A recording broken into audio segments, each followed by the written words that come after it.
بسم اللہ الرحمن الرحیم الحمد للہ رب العالمین والصلاة والسلام علی سید المرسلین وعلی آلہ واصحابہ اجمعین اما بعد۔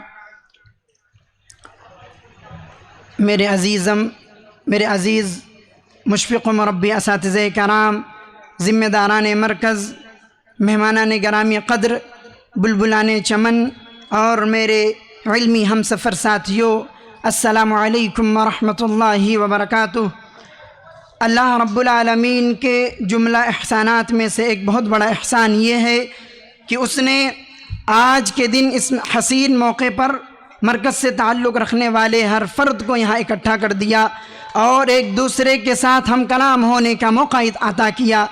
اس پرمسرت موقع پر ہم اپنے تمام مہمانان، اساتذہ کرام اور تمام مشارکین کا خیر مقدم کرتے ہیں اور ان کا پرجوش استقبال کرتے ہیں، جن کی آمد سے ہماری حوصلہ افزائی ہوئی، ہمارے عزائم بلند ہوئے اور آپ تمام کے سامنے کھل کر اپنے جذبات رکھنے کی تمنا پیدا ہوئی۔ سامعین، ملاقات کے دن ختم ہوئے، جدائی کے دن قریب ہوئے۔ آج وہ لمحہ آ چکا ہے جسے ہم نے خوشی کا پہلو جس میں خوشی کا پہلو کم اور غمی کا پہلو زیادہ ہے۔ مرکز کے تئیں دل میں محبت رکھنے کے جو جذبات دل میں جو موجزن ہیں، ان کے اظہار کے لیے مجھے مناسب الفاظ نہیں ملے اور نہ میرے پاس وہ پیرایا بیان ہے جس کے ذریعے میں اپنے غم جدائی کی تفصیل کر سکوں، اور مجھ جیسے ناتواں کے لیے کیوں کر ممکن ہے کہ وہ اپنے بنائے ہوئے جملے اور الفاظ کے ذریعے ان جذبہ بہا محبت کی ترجمانی کر سکوں جو دلوں میں پیوست ہو چکے ہیں، کیونکہ اب اس دیار محبوب کو الوداع کہنے کا وقت قریب آ چکا ہے، جس کی گود میں ہم نے اپنی تعلیمی زندگی کے بیشتر ایام گزارے ہیں اور مشکل ترین و صبر آزما حالات میں بھی ہم نے اسے اپنا جائے پناہ بنایا ہے۔ اے مرکز امام البخاری، تیری فضا کتنی راحت بخش تھی جس سے ہم اشک چھلکاتے ہوئے ودا ہو رہے ہیں۔ یقیناً اس وقت کو کیسے بھلا سکتے ہیں جب ہم نے پہلی بار سرزمین مرکز میں قدم رکھا تھا اور اپنی آرزوؤں اور اپنی تمناؤں کو دل میں بسائے ہوئے اس مادر علم میں داخلہ لیا اور یہاں کے چشم صافی سے جامع کشید کرنے کے لیے پختہ عزائم لے کر آئے تھے، اور جب یہاں کے علمی ماحول اور تربیتی فضا اپنے تصورات سے بڑھ کر پایا تو خوشیوں میں بے پناہ اضافہ ہو چکا۔ چنانچہ ہم نے اس کی عطر بز فضاؤں اور مشکبار ہواؤں سے اپنے شام جاں کو معطر کیا، چمنستانی کتاب و سنت کی نہروں سے اپنے آپ کو سیراب کیا۔ تیری گود میں رہ کر ہم نے علمی مذاکرے کیے، بحث و مباحثے کیے، کتاب کی ورق گردانی کی، علمی انجمن منعقدیں کی، اساتذہ کرام سے درس کے ساتھ ساتھ فارغ اوقات میں بھی رہنمائیاں لیں۔ آج یہ ایسا وقت ہے کہ اسے الوداع کہتے وقت زبان بند ہو جاتی ہے، قلم خشک ہو جاتا ہے، دلوں سے آہ نکلتی ہے اور جسم پر لرزہ طاری ہو جاتا ہے۔ ہم اسے الوداع کہیں تو کیسے کہیں؟ اے مادر علمی مرکز، ہم تجھے یہی دعا دیتے ہیں کہ رب کریم تجھے سدا قائم رکھے، تیری ہر دم اور ہر قدم حفاظت فرمائے، تجھے حاسدوں کی حسد سے بچائے، تیری تربیت یافتہ بیٹے پورے ملک میں تیرا نام روشن کریں۔ اے مرکز علم و فن، ہم عہد کرتے ہیں کہ تجھ سے دور جا کر تیری یاد اپنی نہا خانے دل میں محفوظ رکھیں گے۔ آج ہم دور جا رہے ہیں تو کیا ہوا، تیری یادیں ساتھ لے جائیں گے، تیرا پیغام ساری دنیا میں عام کریں گے، اور اگر کسی نے تجھ پر غلط نگاہ ڈاری تو ثابت قدمی سے تیرا دفاع کریں گے۔ اے علم و ہنر اور علم و ادب کا خزینہ گوہر، تیری شفقت کے آگے ساری دنیا کی آسائشیں اور لذتیں بیکار ہیں۔ ہم تیرے لیے یہی دعا کرتے ہیں کہ تو ہمیشہ سلامت رہے، اغیار کی ریشہ دوانیوں اور دشمنان اسلام کی چیرہ دستیوں سے محفوظ رہے، اور اللہ رب العالمین تیرے ذمہ داران اور اساتذہ و طلبہ اور طلبہ کو گوش عافیت میں رکھے اور تیرے فارغ التحصیل بیٹوں سے دین کی نشر و اشاعت کا کام لیتا رہے۔ اے مرکز علم کے جیالو، آپ کی محبتوں کو سلام ہو، مستقبل میں تمہاری یاد کے نور سے ہمارے دل کے نہاخانے روشن ہوں گے، تمہارے تصور کی خوشبو سے تمہارے تصور کی خوشبو ہر لمحہ ہمارے ساتھ ہوگی، اور دنیا کی کوئی چیز ہمارے اور تمہارے خیال اور ان مبارک دنوں اور خوبصورت لمحوں کے تصور کے درمیان حائل نہیں ہو سکتی جو ہم نے وقت کے خزانے سے چرا کر اس مرکز کے چہار دیواری میں ایک ساتھ گزارے ہیں۔ اے متلاشیان علم فن، مدارس کی اہمیت کو سمجھو، اسے کبھی فراموش نہ کرو، اپنی وقار کو باقی رکھو، شہرت کی حرص سے ہمیشہ بچتے رہو، تواضع و انکساری کو ملحوظ رکھو۔ جان لو کہ دور رس اور باصلاحیت اہل علم ہمیشہ جھکے ہوئے ہوتے ہیں، شہرت پسندی سے دور ہوتے ہیں، خاموشی کو پسند کرتے ہیں۔ درخت جس قدر ہی ثمر آور ہوگا اسی قدر وہ جھکا ہوا ہوگا، اور جس قدر وہ پھلوں سے خالی ہوگا اسی قدر اس کی لہراؤ ہوگا۔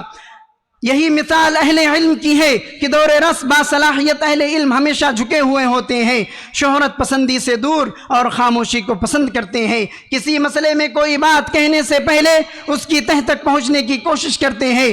جب وہ لوگ جن کے علم میں گہرائی اور گہرائی نہیں ہوتی وہ معمولی مسائل میں بھی اچھلنے اور کودنے لگتے ہیں، بڑی بڑی ڈینگیں مارنے لگتے ہیں، مسائل کی تہ تک پہنچنے سے پہلے ہی فیصلے کرنے لگتے ہیں، لفاظی اور چرب زبانی کا خوب استعمال کرتے ہیں، اپنے آپ کو سب سے بلند خیال کرتے ہیں۔ یاد رکھو، جب انسان کے اندر انانیت کی بسرایت کر جاتی ہے اور وہ اپنے آپ کو ذی علم سمجھنے لگتے ہیں تو یہ اس کی تنزلی کا پہلا زینہ ہوتا ہے۔ بقول شاعر، شہرت کی فضاؤں میں اتنا نہ اڑو ساغر، شہرت کی فضاؤں میں اتنا نہ اڑو ساغر، پرواز نہ کٹ جائے ان اونچے اڑانوں میں۔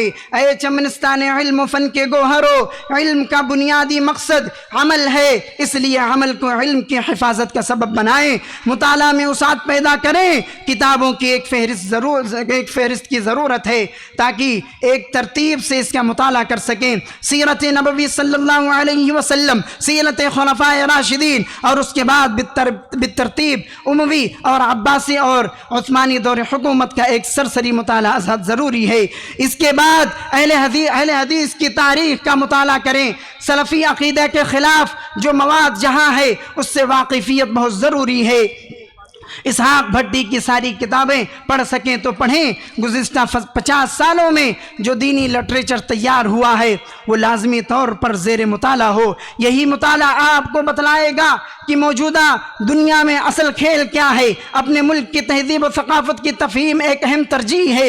انگریزی زبان میں لکھنے، بولنے اور سمجھنے کی صلاحیت پیدا کریں، عربی زبان کو پڑھنے، لکھنے اور سمجھنے کی صلاحیت پیدا کریں۔ دنیا کے جذباتیت اور غیظ و غضب سے بھرا ہوا لہجہ قطعی قابل قبول نہیں ہے۔ سامنے والا خواہ کتنی ہی سخت بات کر رہا ہو اس کا جواب سنجیدگی و متانت سے دینے کی عادت ڈالیں۔ فتوے کی بات کہہ کر محض چھوٹا کہہ کر کام نہیں بنے گا، بلکہ معقول دلائل ہوں، منطقی و معروضی طرز استدلال ہو تاکہ مخاطب کو بولنے کا موقع نہ مل سکے اور اس سے بھاگنے یا بچ نکلنے کے سارے راستے آپ بند کر دیں۔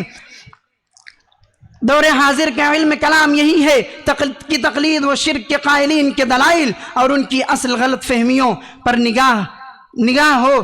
فرقوں اور مسلکوں کے خلاف جب کوئی تحریر کریں تو شخصیات سے دور ہو کر دلائل کو ذکر کریں، افکار و نظریات کو ٹارگیٹ نہ کیا جائے، اور ساتھ ہی ساتھ اسلوب مکمل داعیانہ ہو۔ دروغہ بن کر جو تحریر لکھی جائے اس میں اعتدال و توازن برقرار نہیں رہے گا، اور جو تحریر غیظ و غضب کے زیر اثر ہوگی اس میں انصاف کے تقاضے کی رعایت نہیں ہوگی۔ تحریر میں زبان و اسلوب کی تمام خوبیاں موجود ہوں۔ عالمانہ تحریر میں متانت ہوتی ہے، مخالف کے اکابرین کو نشانہ تنقید نہ بنایا جائے۔ بھاری بھرکم الفاظ تحریر کے اثرات کو ضائع کر دیتے ہیں۔ مشکل الفاظ سے بچنے کی کوشش کرنی چاہیے۔ میرے جملہ اساتذہ کرام، ہم آپ تمام کا خصوصیت کے ساتھ دل کی عطا گہرائیوں سے شکر گزار ہیں۔ آپ ہمارے علمی باپ ہیں، آپ نے ہماری علمی تشنگی بجھائی ہے، ہمارے خد و خال کو درست فرمایا ہے، ہمیں یہاں کھڑا ہونے اور اپنے بھائیوں سے مخاطب ہونے کے لائق بنایا ہے۔ ہم عہد کرتے ہیں کہ آپ کے احسانات کبھی فراموش نہیں کریں گے، آپ سے ہمارا قلبی تعلق سدا قائم رہے گا۔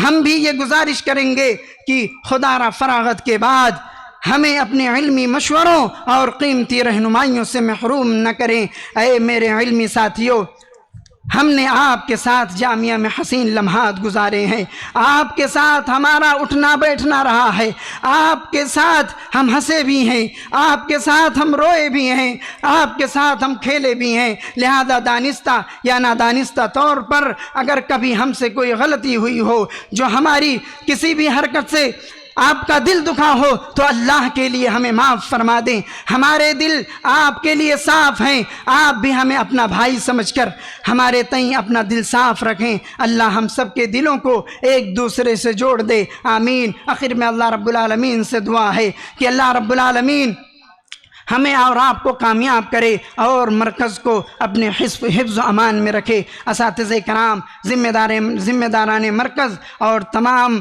لوگوں کو اللہ رب العالمین اپنے حفظ و امان میں رکھے۔ اخیر میں اپنے تمام دوستوں اور اساتذہ کرام اور تمام مہمانان کرام کو الوداع۔ السلام علیکم ورحمۃ اللہ وبرکاتہ۔